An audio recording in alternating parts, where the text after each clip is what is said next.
Alright boys, I got me some new tools. I just kind of figured I'd do an update on the wife's mower and new tools I got. Well, first, got my auto body set, sorry about the glare, right underneath the light. And I got a wire terminal removal tool. And that one is 1 through 9 with 0 for number stamps.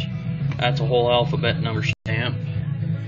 Got a heavy duty 1/4 inch and 5/16 tubing bender. I got me a double flaring tool kit. And over here's a universal compression tester. And here, 29-piece punch and chisel set. And I was at my grandpa's on Friday before I went down and visited my mom and my brothers. And I ended up picking up this motor from my grandpa's. I had it running about 3 years ago, and I left it behind because my brother wanted it, but he never picked it up. And last week at work, I ended up picking up 6 of these little MAP gas cylinders. I already have all the Schrader valves and O-rings and everything removed, and they've already been completely expelled of any gases. Them will be soon to be new glass packs, but so I guess I'll turn the attention to the wife's mower over here. As you can tell, well, you can't really tell, them two right there, pipes for the exhaust for the wife's mower. It's gonna have true dual exhaust on it. And she's a lucky one getting my good old motor that I got from my previous job. Motor only has 0.2 run hours on it. Guy brought it in, said it was running rough on a brand new lawnmower. Couldn't figure out why. Well, I ended up finding out that this little linkage right here, that's hooked up to here, if you can see that, that right there is a choke linkage. Well, that was sticking on, and it was only running on one cylinder. Well, I got it to fire on both cylinders, and it ended up sucking the intake valve out of this head over here. Sucked it in, damaged the piston, sent it straight out of the head. Well, it damaged it so bad that the guy wanted a new motor on warranty. Well, replaced it on warranty.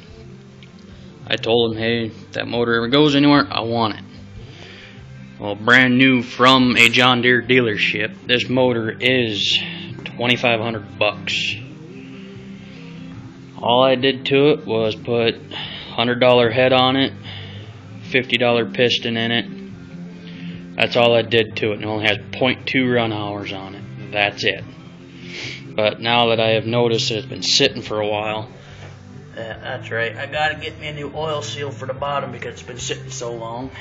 And that's kinda where the wife's exhaust goes. I'm gonna notch out the frame here and right here. I'm gonna suck the exhaust up under there like that. That way I can run the exhaust completely level out the back and have true dual exhaust on it. And this front axle on this mower, when I got it, was completely seized up. Well, I found out why. It wasn't ever getting greased.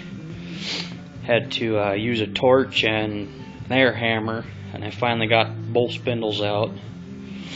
That was a pain in the ass, but 2 hours after fighting with it, I finally got her apart. Got her some nice lovely hubcaps for the front. But over here on a little 3-wheel hot rod, or mower hot rod of mine, I got about 4 chunks of about 5-6 foot long 1/4 inch stainless tubing. Well, that's going to go into a steel fuel line for that one and that one, so that way I don't have to run rubber fuel line from the back all the way to the front on both of them. And before I do that on them, I'll use whatever's left. I have to fix my air compressor. Oh, and I forgot, I got a nice new little LED light, little portable one, little 18 lighter. Thing's bright. But I gotta fix my tubing on my air compressor right back here. It started leaking when I got cold out. Well, I'm just going to replace this all the way straight down to this tank, all the way over to this tank on the top side with that 1/4 inch stainless steel. That way I don't have to fight it anymore, because my gauge goes up to about 110 psi, and when it's there, it'll take about maybe an hour to leak back down to 60 to where the air compressor kicks on. And this one is just homemade air compressor made out of a 5-gallon tank and a big old 20-gallon tank. Yeah, about 25-gallon air compressor, but it's a homemade one, and it's kind of what I had to deal with. I did have another 20-gallon tank on there, but that one was rusted out.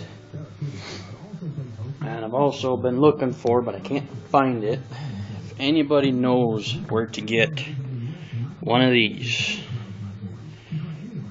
I can't find anywhere to get one. John Deere says it's an obsolete part, and the wire broke on this one because this wire it's hanging here, the bigger brown one, is supposed to attach right there.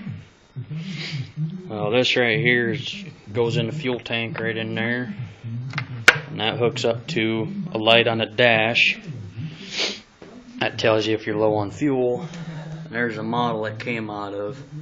I haven't been able to find one, and if I do find one, it is overly priced, because I'm taking this rear axle, 36-inch straight axle. I might order me a 24-incher because it kind of sticks out way too far past the fenders, and I like to suck the tires under the fenders, because we're going to that from this big old oily mess.